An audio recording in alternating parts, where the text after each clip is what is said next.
Now, in this week's Star Wars character cross-examination or rating video, sorry, I haven't thought of a clever name for this series yet, so feel free to leave your suggestions in the comments below.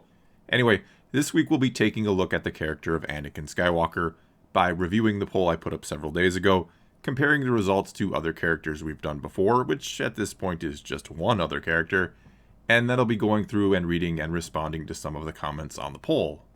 And without further ado, let's get right to the results, where we'll see that 52% of people gave Anakin Skywalker an A, 33% then thought he was a B-level character, 11% C, and then there was 3% who gave him a D, and 1% who gave him an F.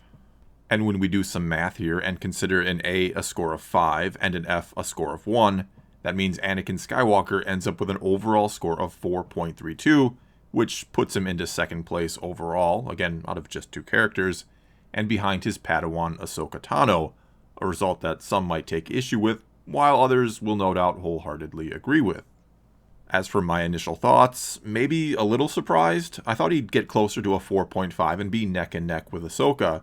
Now, it may be a bit of my fault for asking people to consider him separate from Darth Vader, instead of maybe asking you to think of them in some capacity as one and the same, but to focus on the Anakin aspect of the character for the sake of this poll. And of course, whether or not people think of them as completely the same character or different is a bit of a debate in itself. In fact, my current Let's Talk Some Star Wars poll is asking that very question, and a link to it can be found in the description below if you'd like to take part. Anyway, let's now move on to your comments, starting with the top-rated comment, which this time came to us from none other than Anakin Skywalker himself, who simply said, "Thanks for the A's, guys, you're the best." And since Anakin might be a little biased, dare I say, maybe even a bit selfish, let's go to the second highest-rated comment and see what they had to say.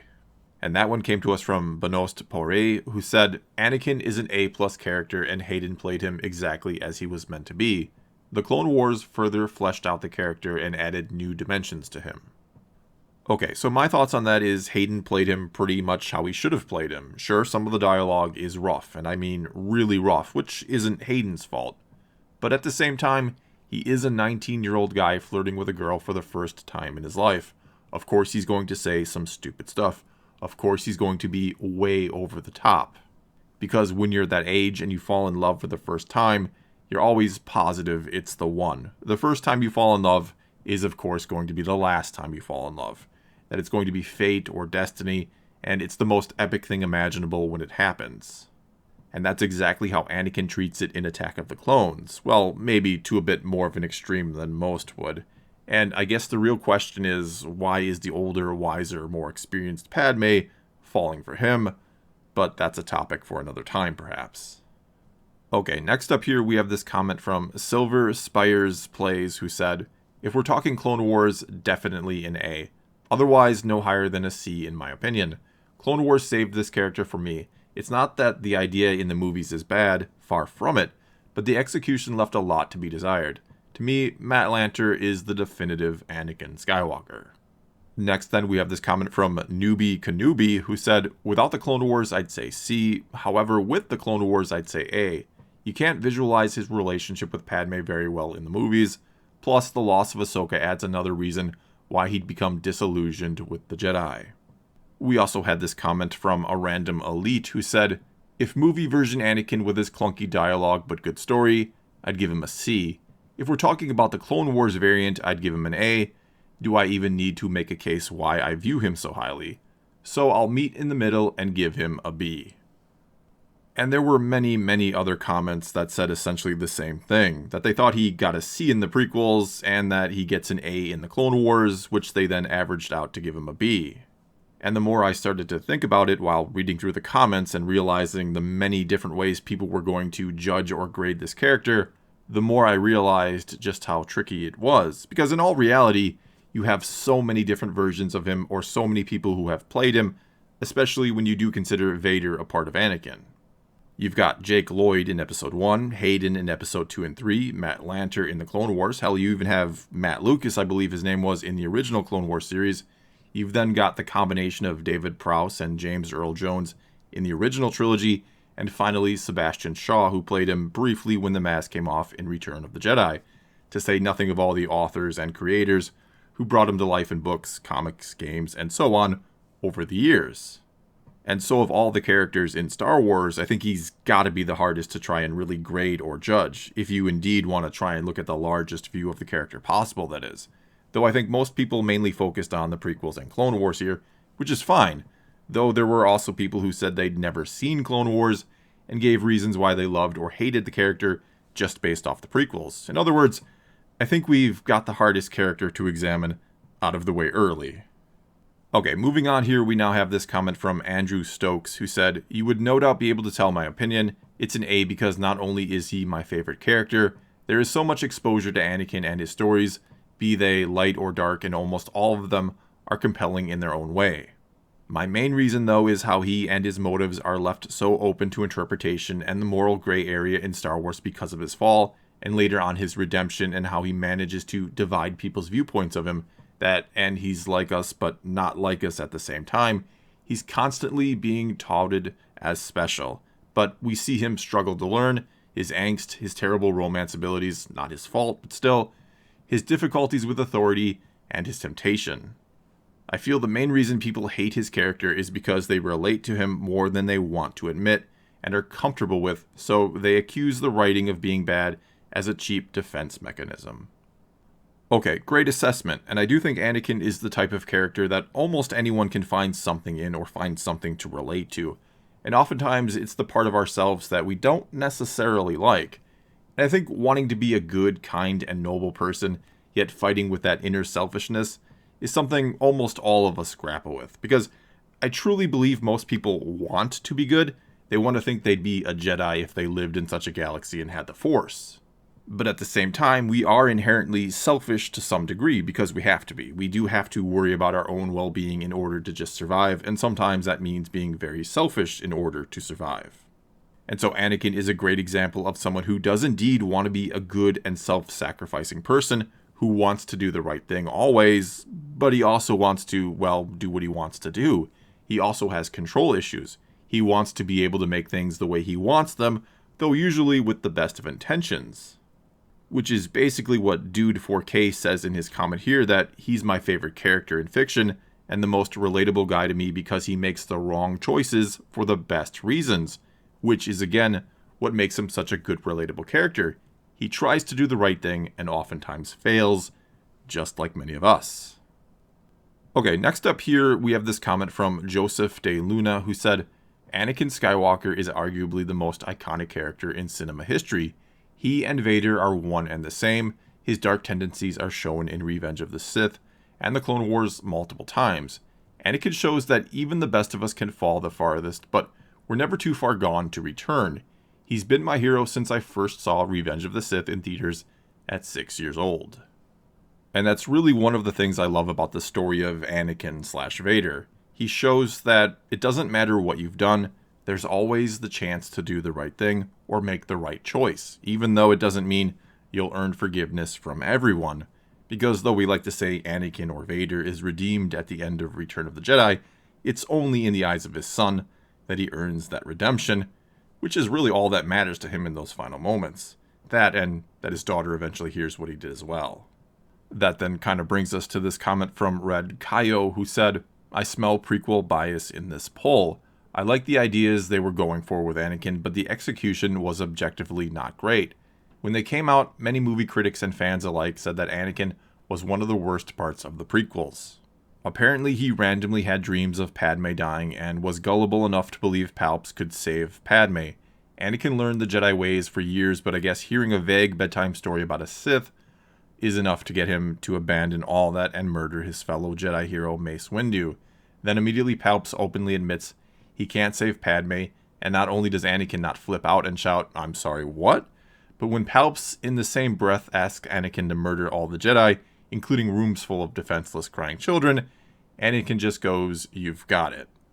Turns out Vader, one of the greatest movie villains, was a whiny, gullible kid who turned evil because he was promised his wife would live, but when she dies really soon after, he just kept being evil and slaughtered innocent people in the galaxy for years because he had nothing else to do.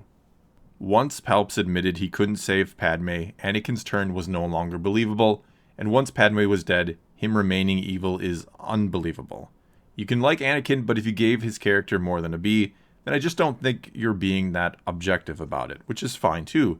If you disagree with me, that's fine. I'd love to hear your view. We're all Star Wars fans here, and we're gonna like different things, and that's okay. Okay, so you certainly bring up many great points and arguments here, which don't necessarily have good logical explanations. And there were certainly plenty of other comments that brought up his very sudden fall in Revenge of the Sith. Not that there weren't hints of it along the way, but when the dam broke and he fell to the dark side, it completely and utterly broke.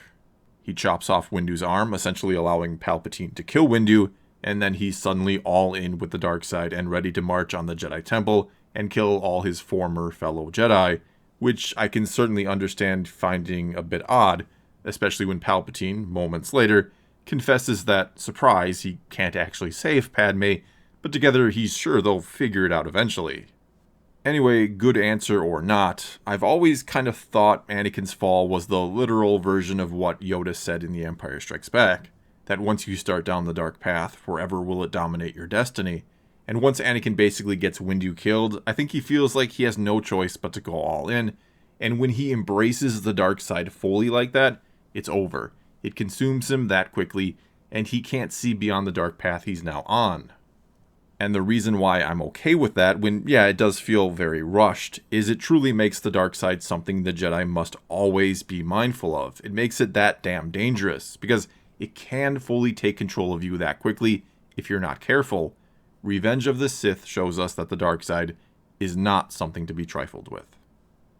Alright, let's now move on to this comment from It's Quinderful, who said, "What I always found interesting, ironic, and ultimately tragic with Anakin's character is that he was always in some form a slave. He was born a slave, and as a child dreamed of somehow escaping and creating a better life for he and his mother. Then he becomes a Jedi and thinks that he's finally free to make his own choices, but he ended up being a slave, in a sense, with the Jedi, i.e. follow the strict code, being a soldier of the Republic, not being able to be honest about his relationship. Then as Vader, an obvious slave to Palpatine. I wonder if George Lucas ever foresaw how dynamic Vader's character and story would one day become." And that's a very fascinating way to look at the character, and I do wonder how much Lucas planned that or how much it's just coincidental. Because you're right, he always was, in some capacity, a slave when all he ever wanted was to do his own thing. Even as a child in Episode 1, he's ambitious and thinking of himself in many ways. He wants to be the first person to visit all the stars. He wants to be the one who frees all the slaves. He claims he's built the fastest pod ever. Sure, you can chalk that up to childhood dreams and exaggerations, but there are very subtle undertones or hints in The Phantom Menace that show us what he would one day become. Okay, let's get to a few more comments now before wrapping this up, starting with this one from Christian Antolon, who said, "Only reason he's an A is cause of Clone Wars. He's just too charismatic and fun to see in action. Also, his transition from a simple kid to a badass commander to the most iconic villain ever is just too good not to give an A." Next up, then, we have this comment from Seth Baum, who said, "Hey Thor, first time commenter here." Well, hello there. Anyway, they said, B+. I find this interesting, as if you just look at the movie, only version of Anakin, I'd say a B. Mostly because the movies couldn't give Anakin the time he needed to complete his arc in a fleshed out way. When incorporating the extended arc given to us in the Clone Wars, then I would easily say an A. This combined arc really drives home how sympathetic his character really is, as he truly embodies the saying, "The road to hell is paved with good intentions." Next, then, we have this comment from Mike Skano, who said, "Without Anakin Skywalker, there is no Star Wars. He's a tragic character, a true hero who saved many, and had a good heart that was misguided and lost his humanity to try and save the one he loved and turned into a monster. At his best, he was thoughtful, selfless, and kind. At his worst, he murdered innocent people without thought, and all of it was believable. Anakin is the GOAT." Then we have this comment from Jimmy Stewart, who said, "Favorite character in all of Star Wars, and will always be the chosen one, no matter what Disney says." And finally, we have this comment from Fulcrum, who said, "Without Anakin, there is no story, A." And though maybe we didn't think of it or look at it that way after the original trilogy, but after the prequels, Star Wars did very much become the story of Anakin Skywalker. And love or hate them, it is a shame, in my book at least, that the sequel trilogy neglects the character and ends the story with a Palpatine as our final hero. Nevertheless, that doesn't diminish the story of Anakin Skywalker, even if he's not always perfectly executed in the movies we see him in. And it's amazing how many think of him as one of the greatest heroes of Star Wars, while simultaneously his alter ego Darth Vader is widely regarded as one of the greatest villains, not only in the franchise, but anywhere ever. Now that is a fantastic character. Well, that's all I've got for you this time. Now it's your turn to tell me what you think of Anakin Skywalker, or to go vote and comment on my poll asking if you think of him and Vader as separate characters or one and the same.